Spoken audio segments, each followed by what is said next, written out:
พี่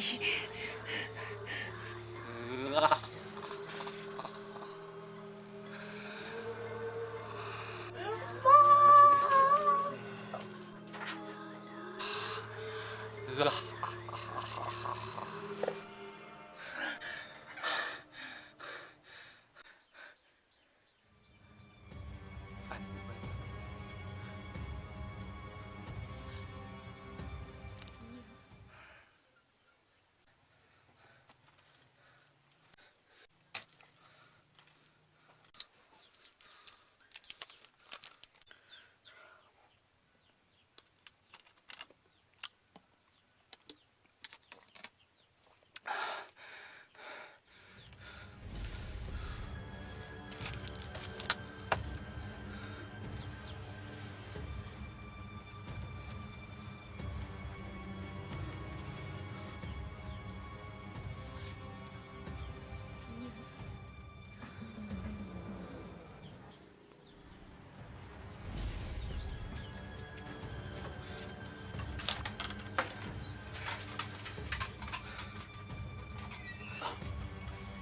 แม่นิสัยมันอย่างลูก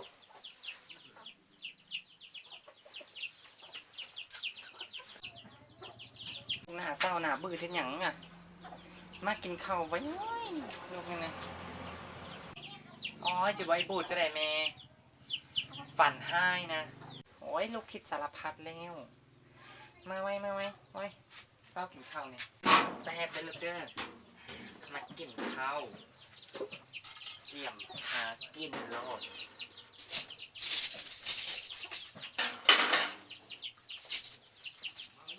เดี๋ยวป้ามาล้างมือไว้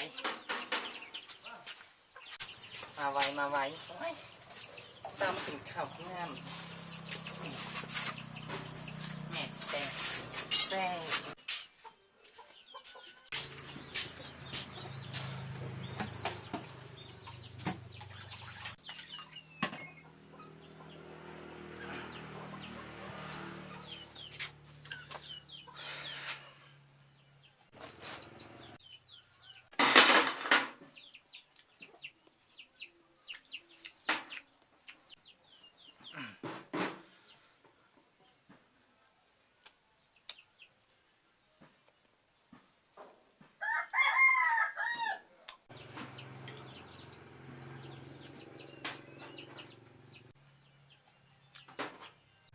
ลูกอิ่มแล้ววะโดยแม่ลูกอิ่มแล้ว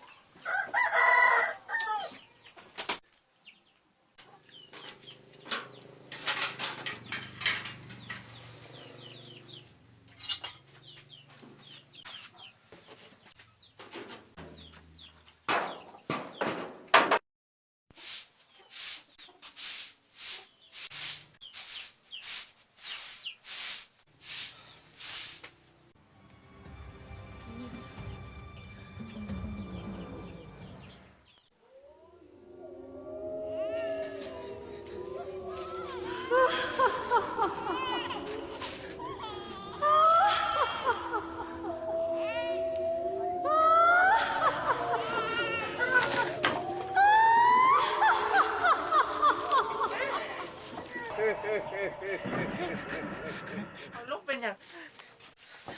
ลูกเป็นอย่างไปลูกแม่ลูกเป็นอย่างลูกเป็นผี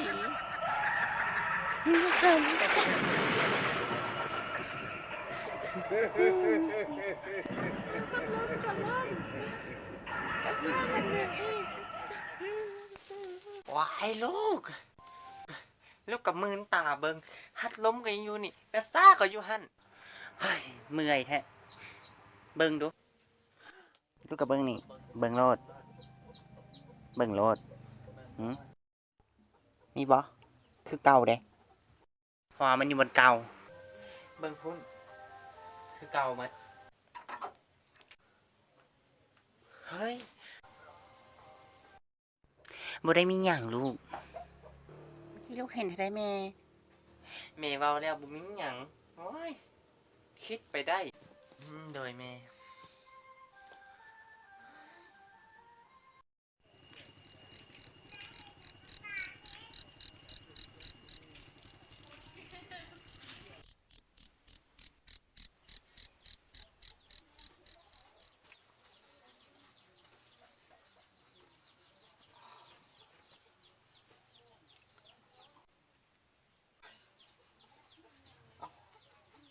ปอกแขนหายไปใส่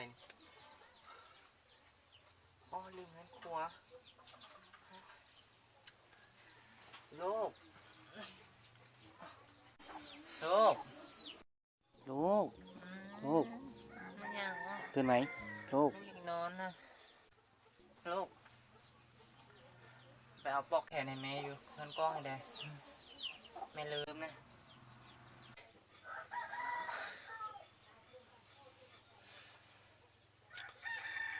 โอ้ยเดี๋ยวเบิ้ง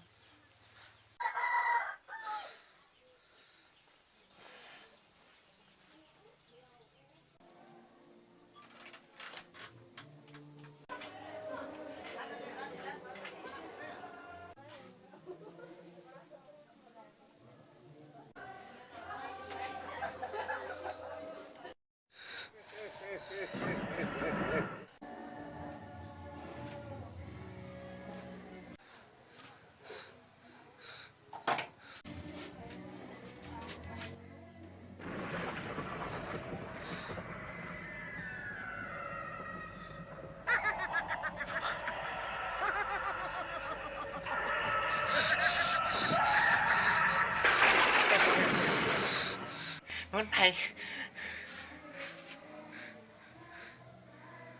ออกมา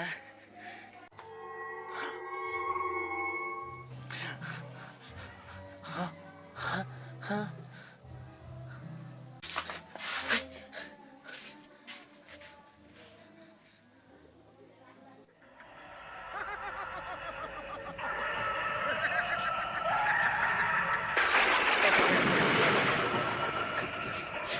แ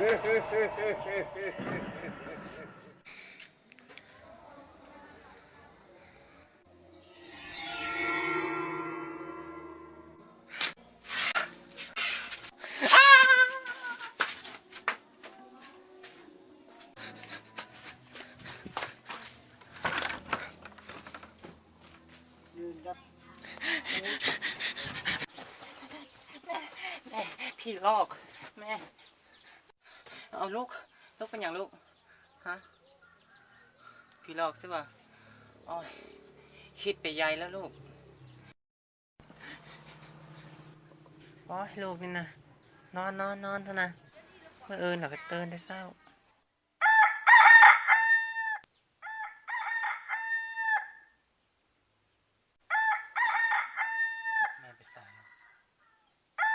แม่ไปใส่นี่โอ้ย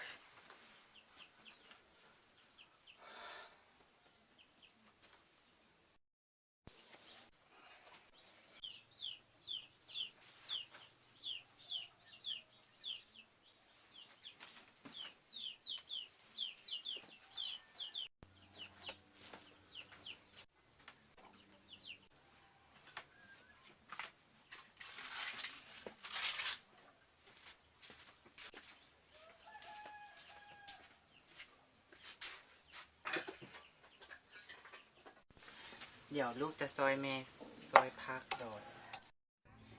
ลูกระวังมีดจะบาดมือล่ะโดยแม่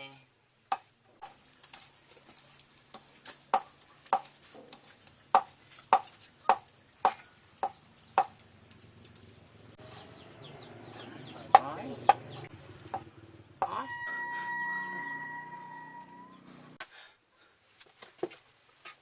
เบิ่งแม่เบิ่งดูเขาลึกได้นี่ไปล้างบาทซะลูกเดี๋ยวแม่เฮ็ดเองข้าสั้นไปล้างบาทกันเด้อโดย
แม่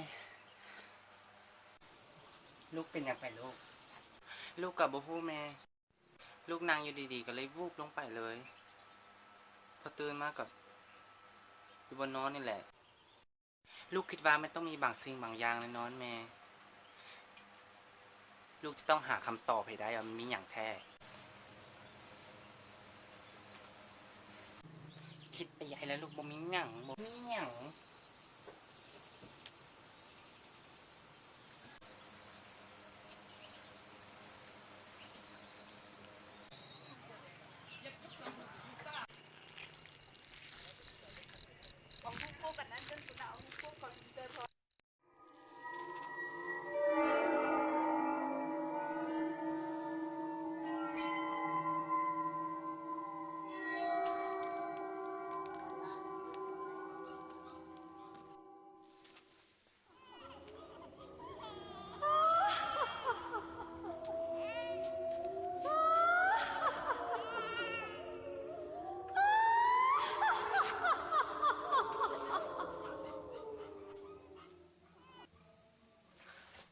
จะเป็นไผ่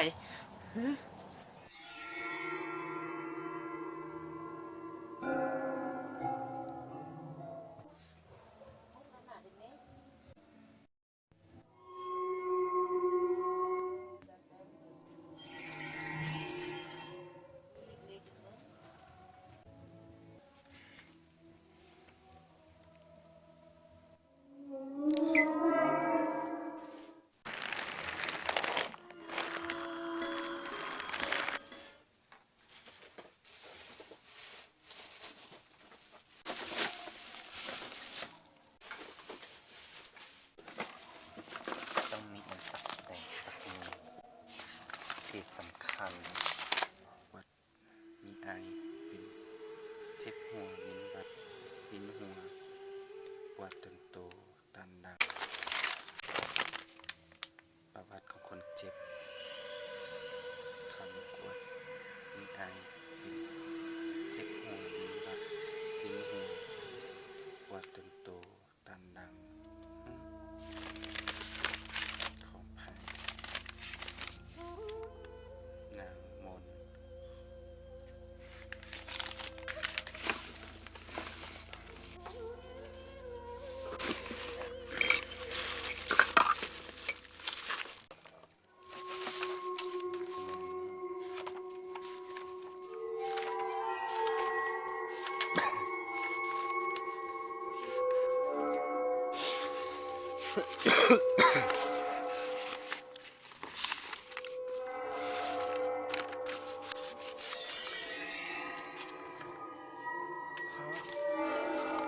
ไผ่นี้นี่มันอ่อนเฮาเองแม่นิด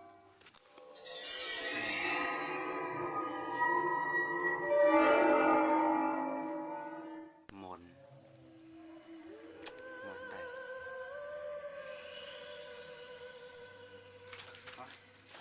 มือไฟถาด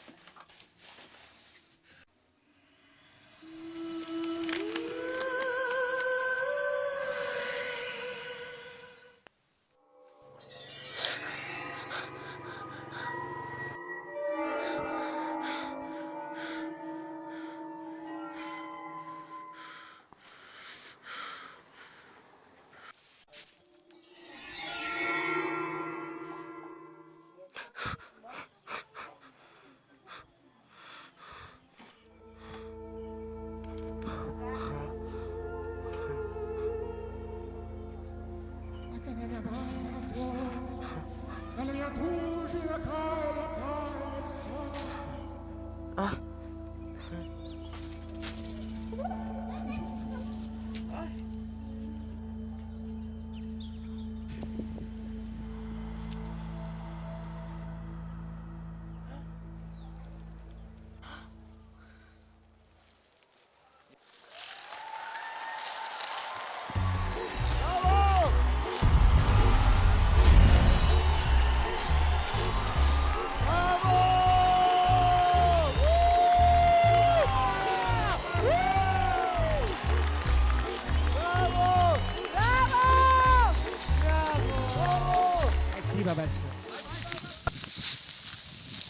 ปล่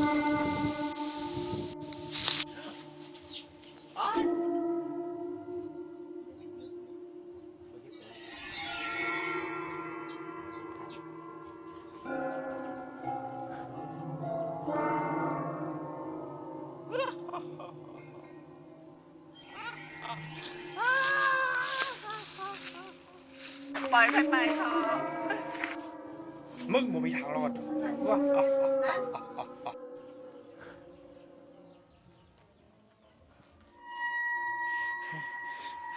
เฮ้ยพวกมึงต้องตายพวกมึงต้องตาย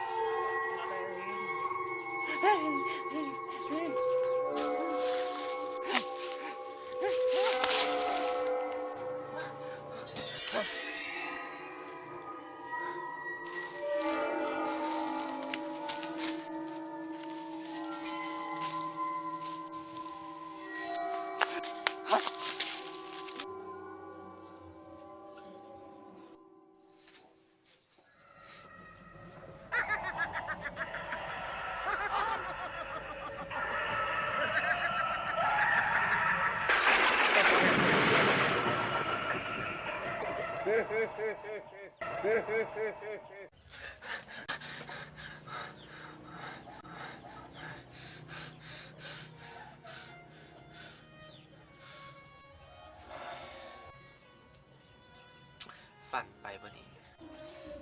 คือเอาแถวอะ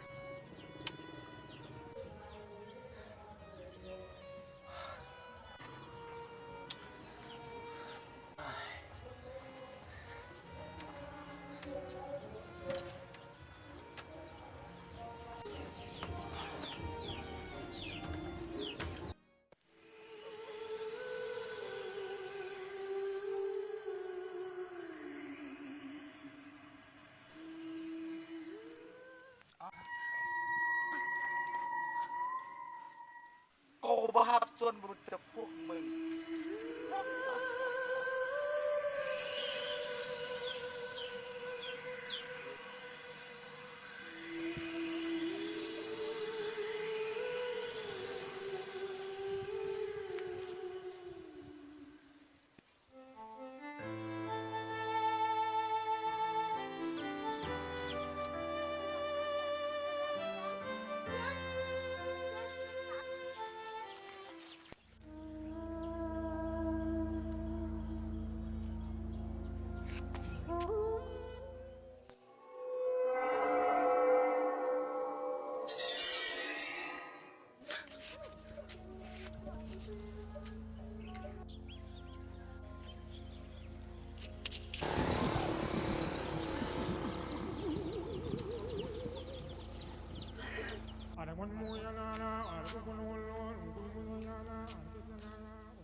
เอาแม่ให้สั่งนี่อ่านเรื่องอยู่นะลูก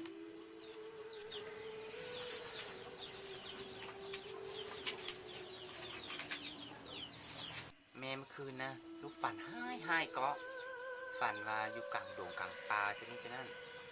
มันจะเกิดอย่างขึ้นบ่แม่โอ้ยลูกมันก็เป็นเพียงฝันเท่านั้นลูกมันก็บ่เป็นจริงหรอกลูกยานว่ามันจะเกิดเป็นจริงแม่เคยฮู้บ่ว่าอดีตบ้านนี้มันเกิดอย่างขึ้นแท้ๆโอ้ยลูกต้องคิดไปหลายลูกเสือแม่แม่เป็นคนสร้างเฮือนนี่บ้านนี้นะเวลาเราอยู่คนเดียวนะรู้สึกแปลกๆคือจะมีคนอยู่นำเฮานี่แหละแม่ลูกคิดไปหลายแล้วแม่อยู่บ้านแต่น้อยบ่มีหยังเกิดขึ้นโดยแม่บางทีอาจจะคิดเองก็ได้แม่ในอีกเรื่องหนึ่งเมื่อนั้นลูกเปิดยูทูบเห็นซื้อนางมนใช่ป่ะแล้วมันไผ่แม่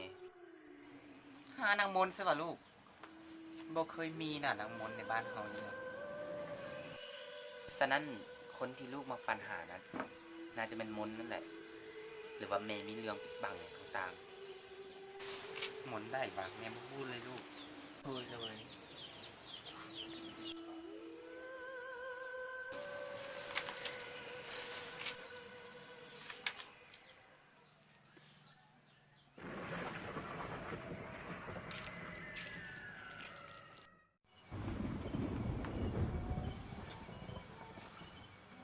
ยล้มสั่งมาแห้งอะแทบวะ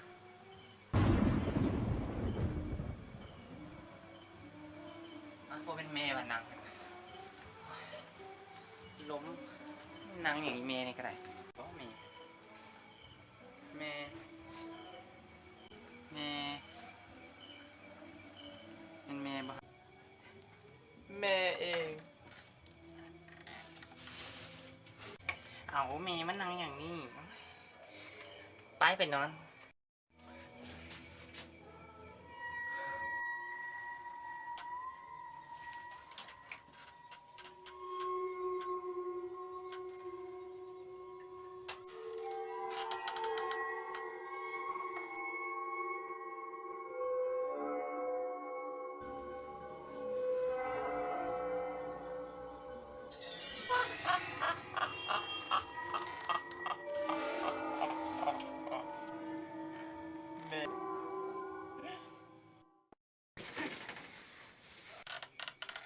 แม่เองลูกเจอแม่บ่ได้ป่ะมันก็เป็นแม่กูลูกเจอแม่บ่ได้ป่ะนี่แม่เอง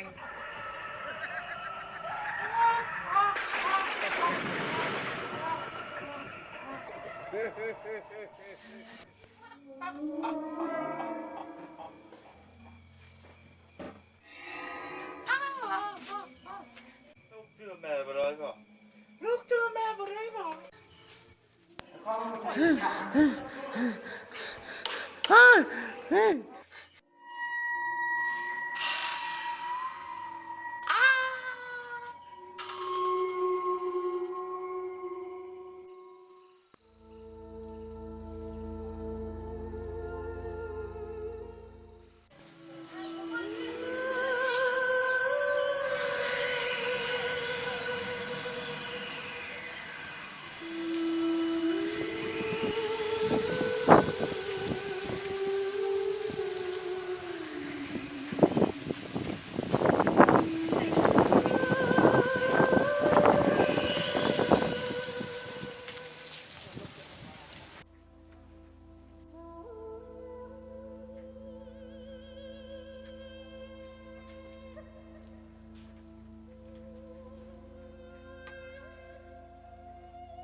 เอาลูก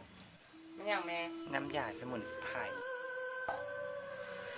ลูกมันนี่เฝ้างานเด้อเดี๋ยวแม่จะมีเรียกไปเด้ออย่าลืมล่ะน้ำยาสมุนไพรไปกันเด้อโดยแม่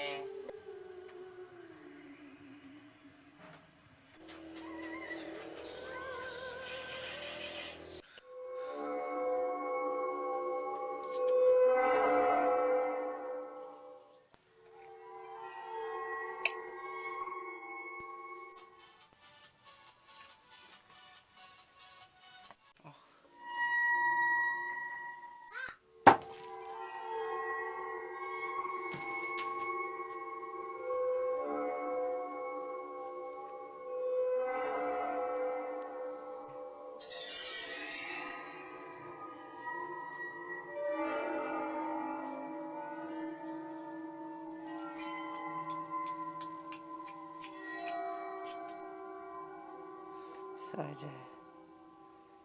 สวยเจ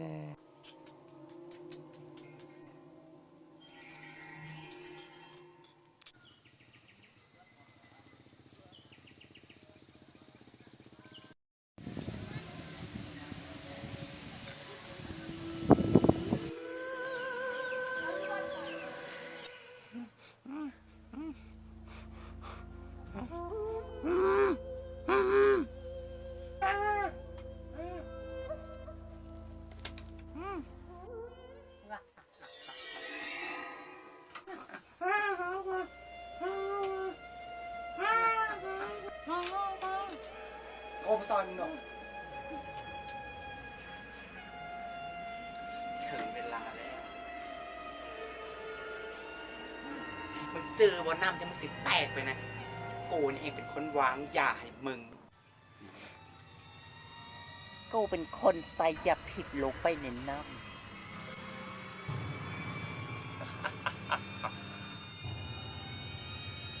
หลังจากที่กูใส่ยาผิดแล้วกูก็เอาน้ำมาเสิร์ฟให้มันแตกพอมันแตกแล้วมันก็ล่มไปสลบไปถึงจะได้โถลูกครับว่าต้องให้ดอกลูกถึงเวลาแล้ว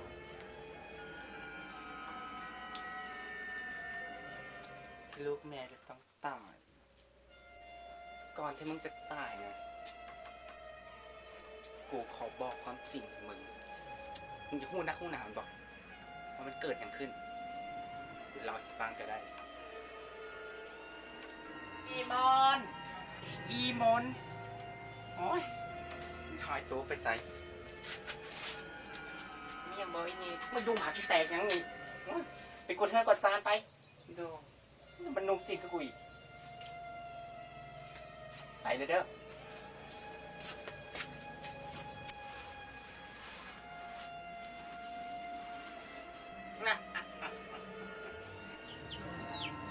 เห็ดเวียดได้ดีหลายนังมนดีแหละแบบนี้แหละผมมาโอ้ยน้ำลนโอ้ยน้ำลนมาเสร็จไหมโดยไอ้นี่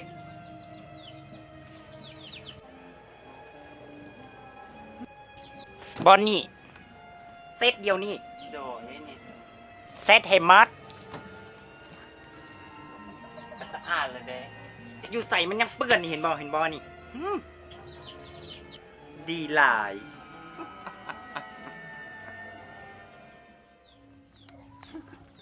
โอ้ยนิดโอ้ยนิด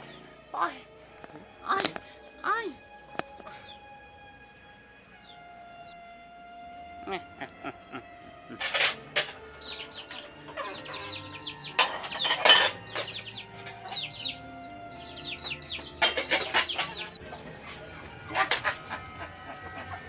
มันดี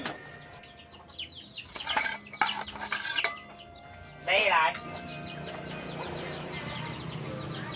เห็นบ่คุยนะเพื่อนเห็นบ่มันยังดำๆเนี่ยนะล่างไม่เด้อโดยใส่ได้บ่นี่ไอ้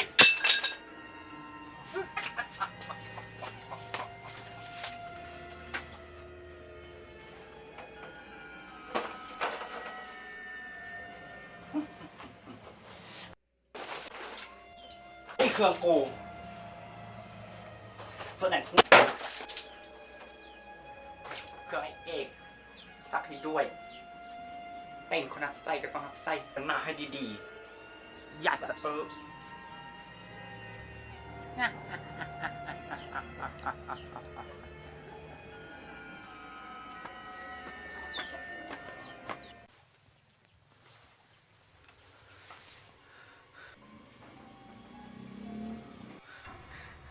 ไอเอก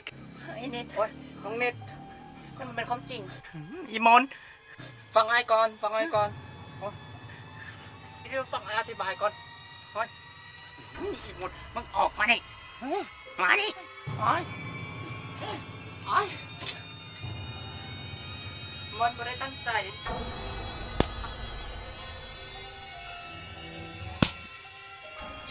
เลวใจเย็นโอ้ยใจเย็นจะได้เจ้านะเกิดขึ้นมันเจ้าอะไรถ้าต้องมาบีเฮ็ดอย่างนางมนเกิดเรื่องแบบนี้เนาะเจ้าดีละคุณบ่เฮ็ดเจ้าปกป้องมันแบบนี้จะมักหลายมันบอกโอ้ยเป็นอย่างเจ้าเฮ็ดกับใครแบบนี้โอ้ยเจ็บอีมนเก็บเบิ่ง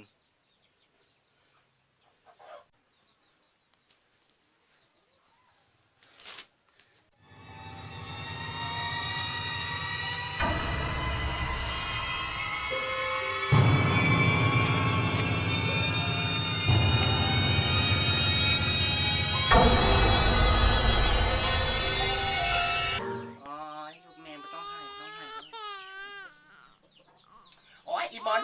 ลูกมันนะห้องเสียงดังเสียงโวยยังไงเอาไปเหยียบไปไกลไป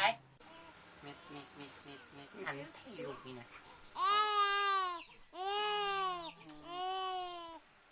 เอาน้องเม็ดมีไงเอกเดี๋ยวเอาจิตไปการก่อนเด้อ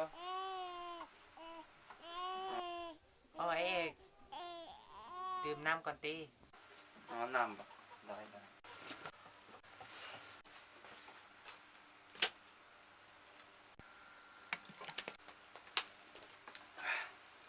เดี๋ยวจะพาไปการก่อน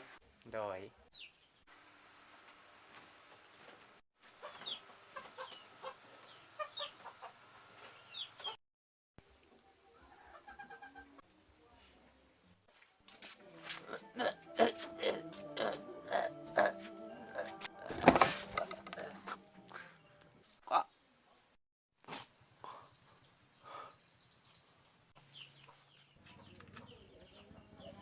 กลิ่นตายเถอะมึงลาก่อนผัวหัก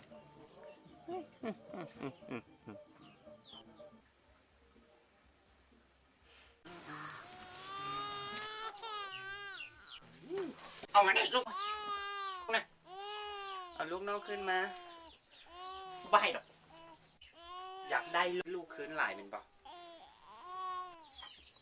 ไอ้เนี่ยเซจังก็จะเฮ็ดในสิ่งที่เรียบสั่ง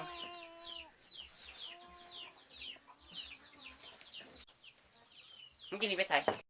ไอ้เซจัง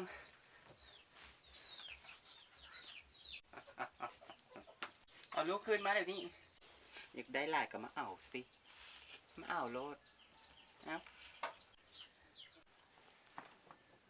เจสั่ง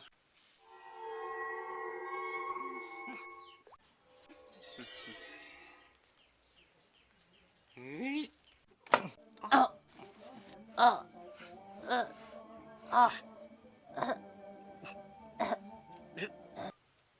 มึงต้องตายอีกมน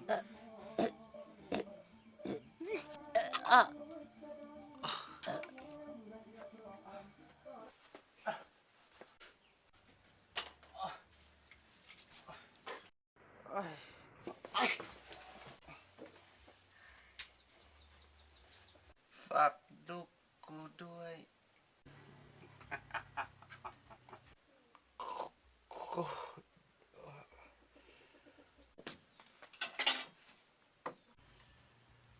หน้า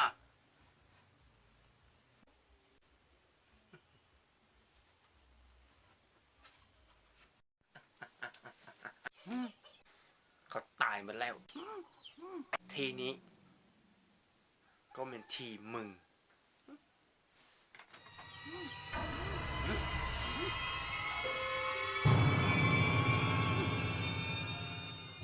เสาเห็ดบาปสายนิด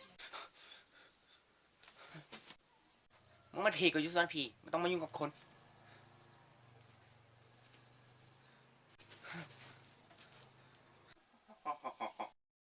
อิมอนสั่งให้โตใช่ป่ะมึงเฮ็ดยังกูไม่ได้หรอกเฮ็ดยังมึงไม่ได้สิป่ะได้กูเฮ็ดมึงไม่ได้แต่กูเฮ็ดโลกมึงได้มันนี่เลยตายซะเถอะมึง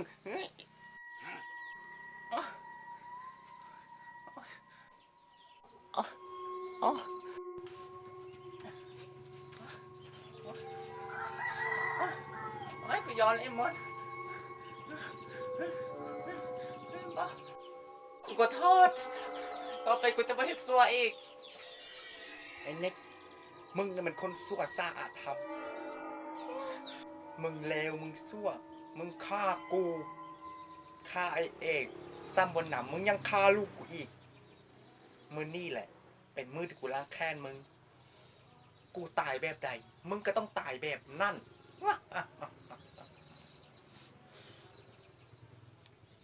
ลาก่อน